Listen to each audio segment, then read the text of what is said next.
Hello my lovelies, so I'm back to do a Q&A video this time. So I do get a lot of questions, mainly through my Instagram. I get some emails, I get some comments on here. So basically, I always think it's a good idea to accumulate the questions or the most frequent questions and get a video across so that I can explain myself a little bit better.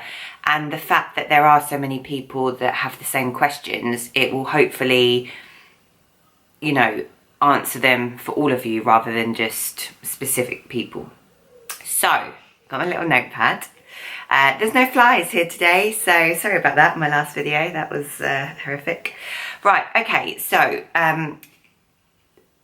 number one, what is the best type of cardio? So this is quite a difficult question to answer because it all depends. It depends on your goals, it depends on where you are in terms of how much body fat you've got, it depends on how much you're eating, what stage you are in terms of, you know, if you're, for example, if you're on prep, you would do different cardio at different stages. So I'll answer this as briefly as I can. If you are someone who trains and you're someone that has maybe a little bit extra body fat and you want to burn as much body fat in as little time as possible, the best cardio would be HIIT training. So HIIT training basically means you do a short duration. So say like a sprint, for example, you would do 20 seconds as fast as you possibly can, and then you would take maybe 40 seconds to recover. So it's short bursts in a short duration. So HIIT, you wouldn't do HIIT for like 30 minutes. You would do HIIT for like 10, 12 minutes, and it would need to be absolutely your maximum effort.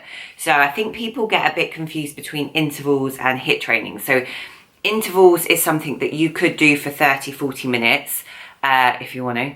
And it's something that isn't as drastic. So you would be able to do it for longer. So rather than 20 seconds, you could do it, say, for like a minute. And rather than a sprint, it would be like a jog. So HIIT is high intensity. So it is absolutely your max effort. I did a video on my Instagram where I posted up dead mills, which is where I ran on the treadmill and I made the belt move on my own without turning the treadmill on. So 20 seconds absolutely all out, and then I had to take about a minute and a half to recover. That is truly what HIIT is. It is absolutely your everything. You leave everything on that cardio machine, and then you come away, you recover. And typically, you know, I personally think if you're doing, say if you're doing HIIT training and you're doing 20 seconds of HIIT and 20 seconds recovery, I don't think that truly is HIIT, because if you're working that hard, you shouldn't really be able to recover in 20 seconds. So I would class that more as like an interval.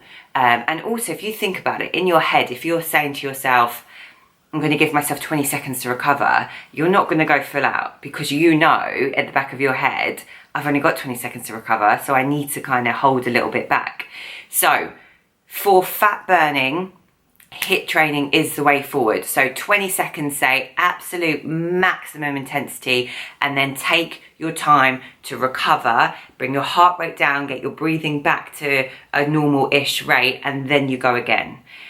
In terms of fasted cardio, steady state, all of those sort of things, again, they have their place. Typically, when you have less body fat, you would want to implement things like a steadier cardio where it helps burn fat, but it's not as traumatic for the body. So sometimes if you're already very lean and you try and do high intensity training, it can actually have the opposite effect, where your body wants to hold on to fat because you're killing yourself with this cardio, and it doesn't want to, you know, it's not as receptive to kind of letting the body fat go. So typically when you are already fairly lean, steady state, fasted cardio, things like that would be great. when you do fasted cardio, I would always suggest having some BCAAs or some glutamine prior or during, just so that there is no muscle wastage. Obviously, you are doing it fasted, so there's nothing really in your tummy, and you want to just make sure that you aren't losing any muscle, basically. So there we go, that's cardio. Did that quite quickly, didn't I? Number 2, how often should I have cheat meals? So again, all these questions will be completely dependent on you, your progress, what you're looking like, etc, etc. So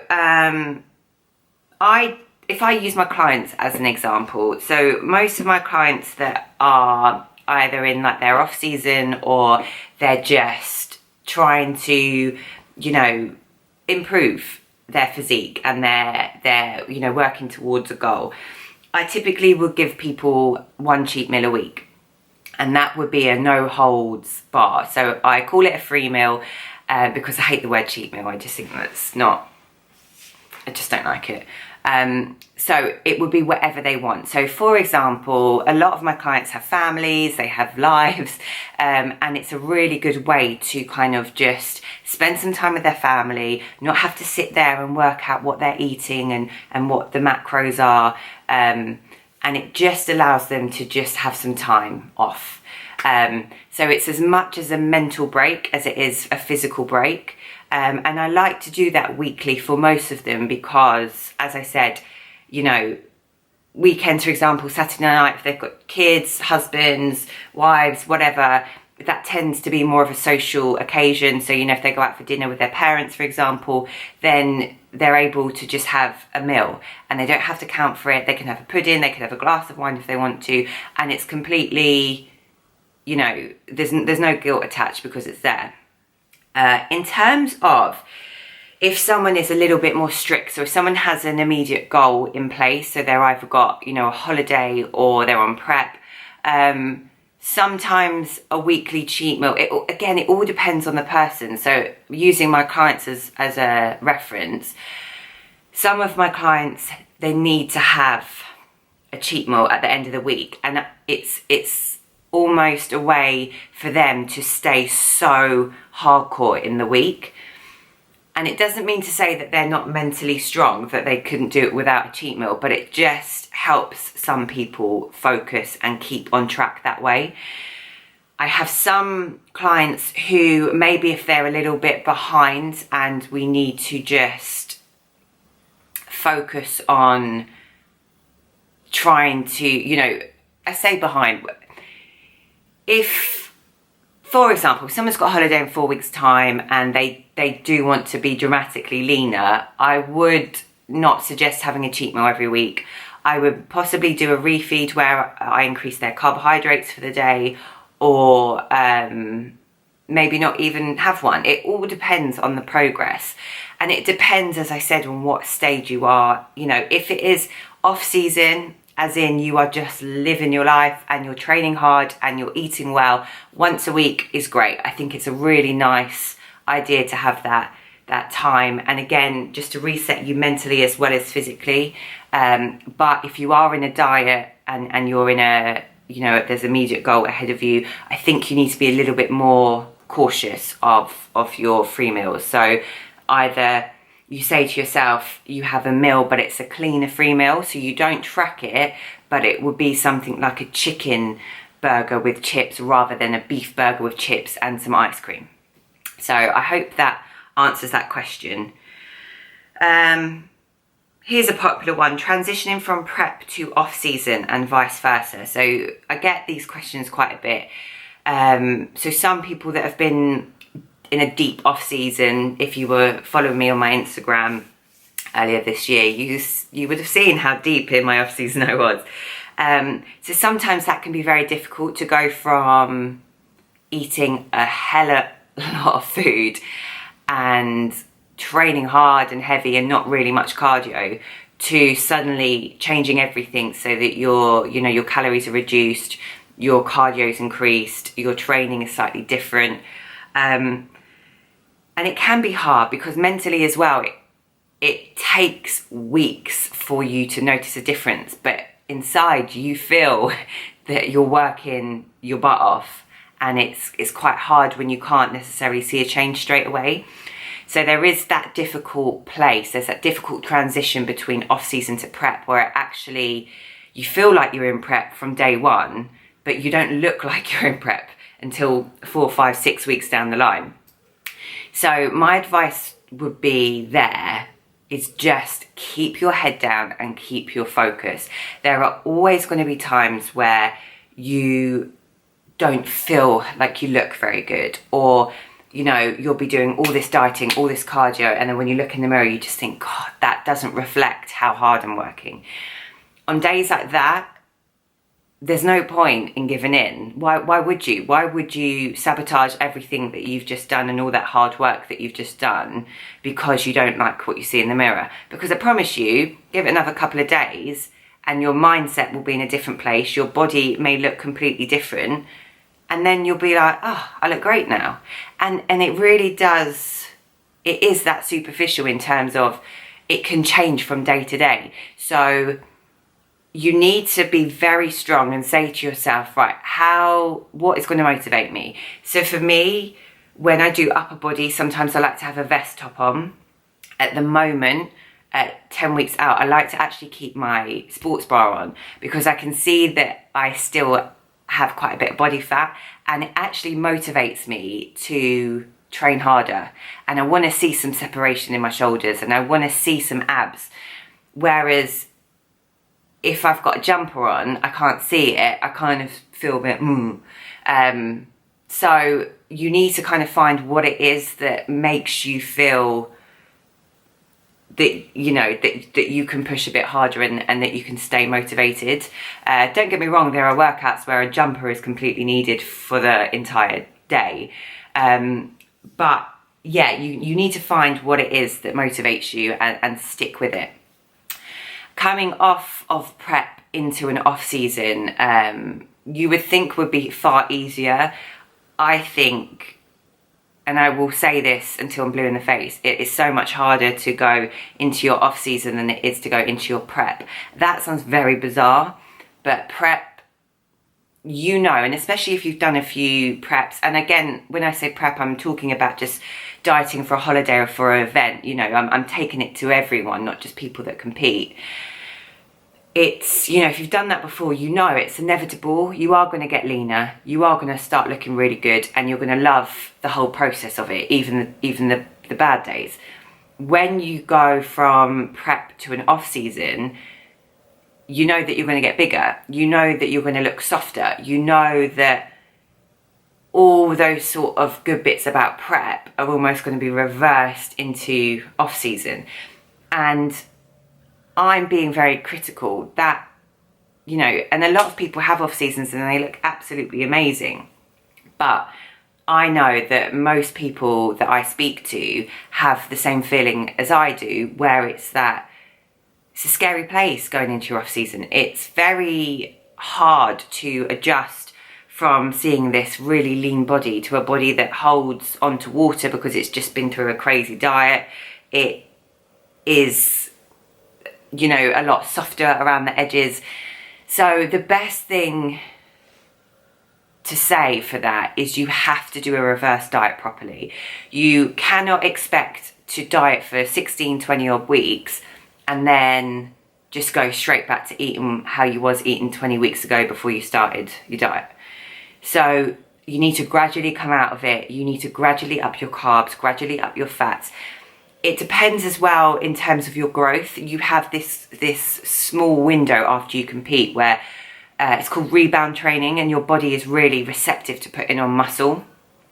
So in that space, if you really want to improve and increase muscle, you're going to have to eat. You're going to have to train super hard. You're going to have to eat hard. But again, it doesn't mean to say that you have to get uncomfortable and really, you know, put on a big amount of body fat. It's completely up to you. But what I will say is anyone coming into an off season, so post holiday, post wedding, post competition, there has to be a plan in place. You cannot just free willy go, oh, okay, yeah, I'll have a pancake, and oh, do you know what, I'm gonna have another one, off season. and, oh yeah, I'll come out with drinks with you. Yeah, because the problem is there's no structure, and you can't go 20 weeks of structure to suddenly nothing, because not only physically it's going to change you, but mentally it's going to change you, and it's going to make things really hard. So always make sure, no matter what you do and no matter how excited you are in your prep and the process of getting leaner, that you implement something for after the event that allows you to come out of it and into a physique that you feel comfortable in, that is softer and you know, will have more body fat, but you like the way you look and you like the way you feel. And that's only going to happen if you monitor things and you have a plan in place. Another really popular question: how do I know when to stop bulking and start cutting? So this refers back to the last video I did about, in terms of stop being such a scaredy cat and start eating. Now, you cannot do 1 month of bulking and then decide to cut again. Especially if you're a girl, you cannot put on a great deal of muscle in a short amount of time. And you can, you know, you can definitely build lean muscle tissue, but it takes time. It really, really takes time. So you need to make sure that you're actually allowing yourself enough time, because the problem is if you go into a bulk and then you say, right, I've done that for 2 months, I'm going to start cutting now, your body's just gonna there's no time for it to put on muscle, because suddenly it's gonna go, oh, now I'm in a deficit, now I'm having to do loads of cardio, now I'm having to, you know, completely wear myself out, and now my body's not in a place where I can actually have any muscle, because I'm trying to burn fat. I can't put muscle on and burn all this fat. So realistically, and I don't want to put a time frame on it because everyone's different, and you know, I don't want anyone to say, oh, she said it's 8 months. It's 8 months I need to do a bulk for. But you've got to give yourself time.